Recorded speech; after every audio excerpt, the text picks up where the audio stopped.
नमस्कार दर्शक बंधु। एही वर्ष 29 मार्च 2025 रे चैत्र अमावास्या पड़िबाकु जाउअछि। एही दिन सूर्य पराग मध्य पड़ुअछि। चलित वर्षर 2025 रे वर्षर प्रथम सूर्य पराग पड़ुअछि।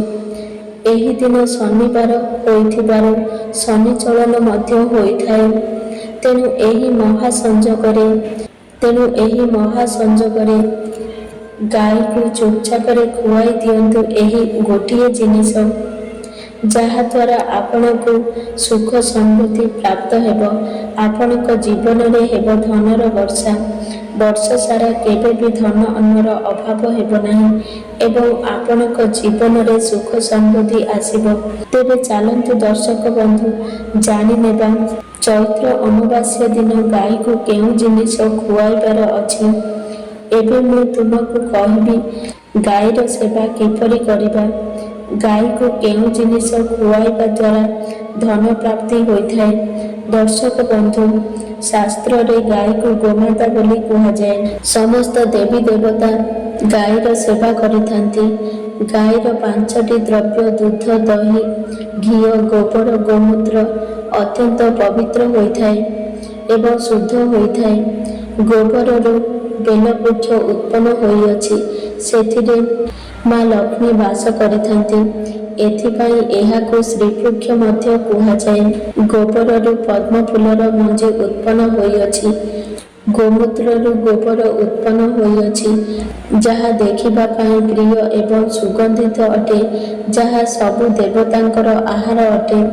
ସଂସାରର ପ୍ରଥମରୁ ହିଁ ଗାଈର କ୍ଷୀରରେ ପ୍ରତ୍ୟେକ ମାଙ୍ଗଳିକ କାର୍ଯ୍ୟ ହୋଇଥାଏ ଏବଂ ସମସ୍ତ ମାଙ୍ଗଳିକ ପଦାର୍ଥ ଦହିରୁ ଉତ୍ପନ୍ନ ହୋଇଅଛି। ଘିଅରୁ ଅମୃତ ଉତ୍ପନ୍ନ ହୋଇଅଛି, ଯାହା ଦେବତାଙ୍କର ତୃପ୍ତିର ସାଧନ ହୋଇଥାଏ। ଗୋମାତା ଶରୀରରେ 33 କୋଟି ଦେବୀ ଦେବତା ବାସ କରିଥାନ୍ତି। ଗାଈ ଏକ ଅତ୍ୟନ୍ତ ପବିତ୍ର, ନିର୍ମଳ, ଶାନ୍ତ ଏବଂ ନିଷ୍ପାପ ଜୀବ ଅଟେ। ଯଜୁର୍ବେଦରେ ଏହାକୁ ସଂସାରର ପାଳନ ପୋଷଣ କରିବା ଲାଗି କାମଧେନୁ ମାତା କୁହାଯାଏ। ଗାଈର ଦର୍ଶନ ମାତ୍ରକେ ହିଁ ମନୁଷ୍ୟର 1000 ପାପ ନଷ୍ଟ ହୋଇଯାଇଥାଏ। ଏଥିପାଇଁ ଏହି ନିଷ୍ପାପ ଗୋମାତା ଉପରେ ଅତ୍ୟାଚାର କରିବା ଉଚିତ ନୁହେଁ। ଗାଈକୁ ମାରିବା ଉଚିତ ହୋଇନଥାଏ। କେବେ ବି ଗାଈକୁ କଷ୍ଟ ଦେବା ଉଚିତ ହୋଇନଥାଏ। ଗାଈକୁ ମାରିବା ଶାସ୍ତ୍ରରେ ସବୁଠାରୁ ବଡ଼ ପାପ ବୋଲି ମନାଯାଏ। ଯେଉଁ ମଣିଷ ବିନା ସ୍ୱାର୍ଥରେ ଗାଈକୁ ସେବା କରିଥାଏ, ସେହି ବ୍ୟକ୍ତି ସୁଖ ସମୃଦ୍ଧି ପ୍ରାପ୍ତ କରିଥାଏ। ଯେଉଁ ସ୍ତ୍ରୀ ରୋଷେଇ ଘରେ ବନାଯାଇଥିବା ପ୍ରଥମ ରୁଟିକୁ ଗାଈକୁ ଖୁଆଇଥାଏ, ତ ସେହି ସ୍ତ୍ରୀ ସଦା ସର୍ବଦା ସୁହାଗିନୀ ରହିଥାଏ ଏବଂ ସୌଭାଗ୍ୟଶାଳୀ ରହିଥାଏ।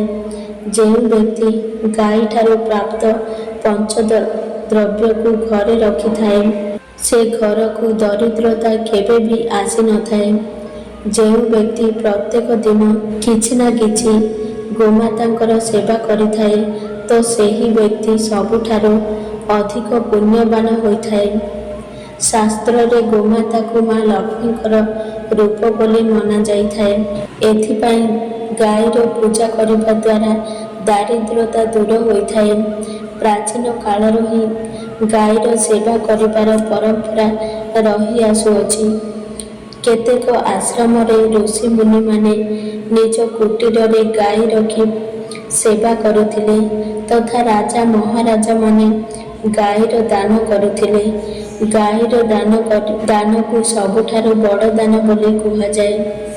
ଗାଈ ଦାନ କରିବା ଦ୍ୱାରା ସବୁ ଜନ୍ମର ପାପ ନଷ୍ଟ ହୋଇଯାଇଥାଏ ଏବଂ ମଣିଷକୁ ମୋକ୍ଷ ପ୍ରାପ୍ତି ହୋଇଥାଏ। ଗୋମାତାଙ୍କର ଦର୍ଶନ କରିବା ବହୁତ ଶୁଭ ହୋଇଥାଏ। ଶାସ୍ତ୍ରରେ କହିଥାଏ, ସକାଳେ ଗାଈର ଦର୍ଶନ କରିବା ଦ୍ୱାରା ଅନେକ ପୁଣ୍ୟ ପ୍ରାପ୍ତ ହୋଇଥାଏ ଏବଂ ସକାଳେ ଗୋବର ଦର୍ଶନ କରିବା ଦ୍ୱାରା ଲକ୍ଷ୍ମୀ ପ୍ରାପ୍ତ ହୋଇଥାଏ।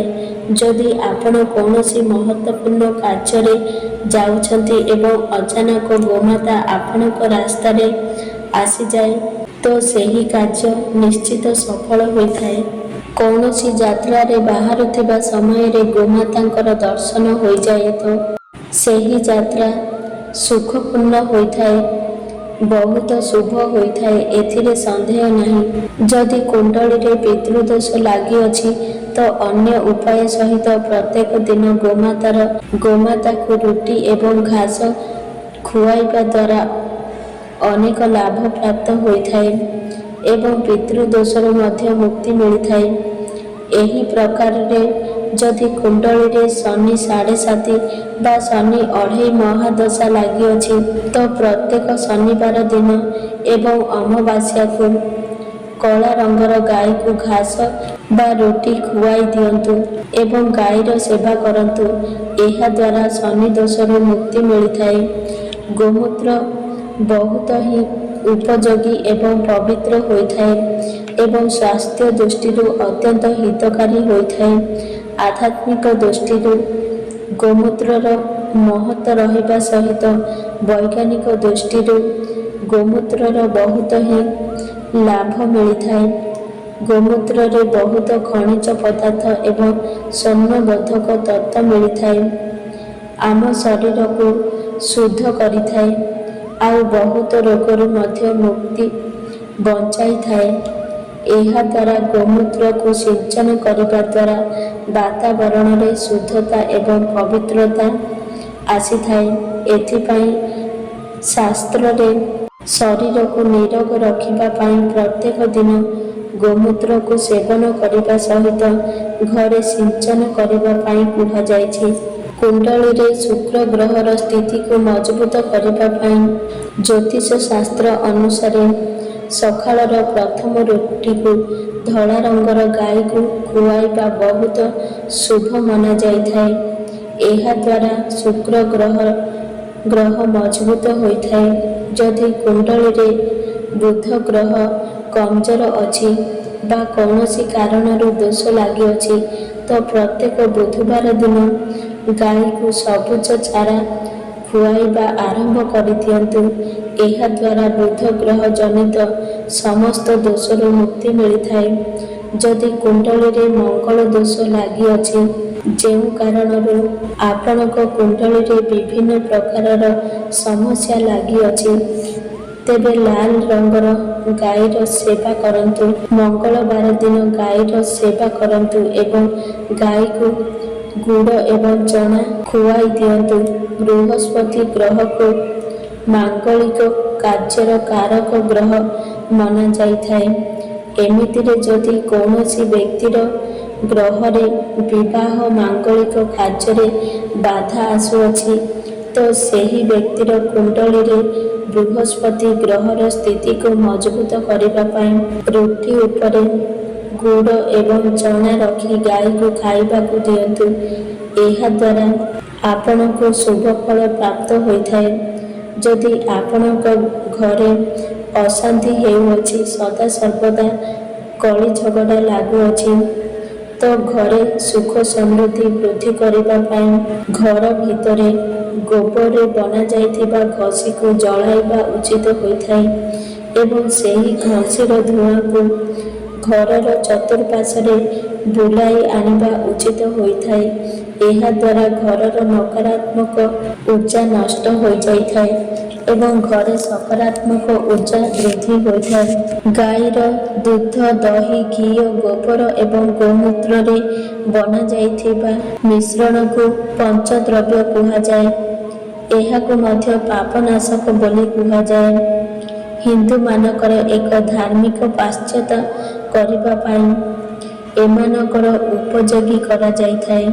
ପଞ୍ଚଦ୍ରବ୍ୟକୁ ବନାଯାଇଥିବା ସବୁ ବସ୍ତୁକୁ ବହୁତ ଉପଯୋଗୀ ହୋଇଥାଏ, ଯାହା ସ୍ୱାସ୍ଥ୍ୟ ପାଇଁ ଲାଭଦାୟକ ହୋଇଥାଏ। ଏହା ସହିତ ଔଷଧୀୟ ଗୁଣରେ ଭରପୁର ହୋଇ ରହିଥାଏ। ଘରର ଦ୍ୱାରକୁ ଯଦି ଗୋମାତା ଆସିଥାଏ ତ ସେହି ଗୋମାତାକୁ ରୁଟି ଖାଇବାକୁ ଦିଅନ୍ତୁ। ଆପଣଙ୍କୁ ସୌଭାଗ୍ୟବତୀ ପ୍ରାପ୍ତ ହୋଇଥାଏ। ବିନା ରୁଟି ଖୁଆଇକି ଗାଈକୁ ଘଉଡ଼ାନ୍ତୁ ନାହିଁ, କାରଣ ଯେଉଁ ବ୍ୟକ୍ତିର ଦ୍ୱାର ମୁହଁରୁ ଗୋମାତା ଫେରିଯାଇଥାଏ ତ ସେହି ବ୍ୟକ୍ତିର ଘରେ ମା ଲକ୍ଷ୍ମୀ ବାସ କରିନଥାନ୍ତି। ପ୍ରତ୍ୟେକ ସ୍ତ୍ରୀକୁ ପ୍ରତ୍ୟେକ ଦିନ ଗାଈ ପାଇଁ ଗୋଟିଏ ରୁଟି ବନାଇବା ଉଚିତ ହୋଇଥାଏ ଏବଂ ଶ୍ରଦ୍ଧାରେ ସେହି ରୁଟିକୁ ଗୋମାତାକୁ ଖୁଆଇ ଦେବା ଉଚିତ ହୋଇଥାଏ। ଏହାଦ୍ୱାରା ଗୋମାତାଙ୍କ ଆଶୀର୍ବାଦ ପ୍ରାପ୍ତ ହୋଇଥାଏ ଏବଂ ମନର ଇଚ୍ଛା ପୂର୍ଣ୍ଣ ହୋଇଥାଏ। କିନ୍ତୁ କିଛି ଲୋକ ଗୋମାତାକୁ ବାସି ଖାଦ୍ୟ ଖାଇବାକୁ ଦିଅନ୍ତି। ଏହା ଶାସ୍ତ୍ରରେ ପାପ ବୋଲି ମନାଯାଏ। ଆପଣ କୌଣସି ପଶୁ ପକ୍ଷୀକୁ ଖୁଆଇ ପାରନ୍ତି, କିନ୍ତୁ ଗୋମାତାକୁ ନୁହେଁ। ଭୋକ ଲାଗିବା କାରଣରୁ ଗୋମାତା ସେ ଖାଦ୍ୟ ଗ୍ରହଣ କରିଥାଏ, କିନ୍ତୁ ଏହାର ପାପ ସେ ବ୍ୟକ୍ତିକୁ ଲାଗିଥାଏ ଯେଉଁ ବ୍ୟକ୍ତି ଗୋମାତାକୁ ବାସି ଭୋଜନ ଖାଇବାକୁ ଦେଇଥାଏ। ଗାଈ ଏକ ଶାକାହାରୀ ଏବଂ ପବିତ୍ର ପଶୁ ଅଟେ। ଏଥିପାଇଁ ଗାଈର ଭୋଜନରେ ମାଂସ, ଅଣ୍ଡା ଆଦି ଦେବା ଉଚିତ ନୁହେଁ। ଏମିତି କରିବା ଦ୍ୱାରା ମହାପାପ ଲାଗିଥାଏ।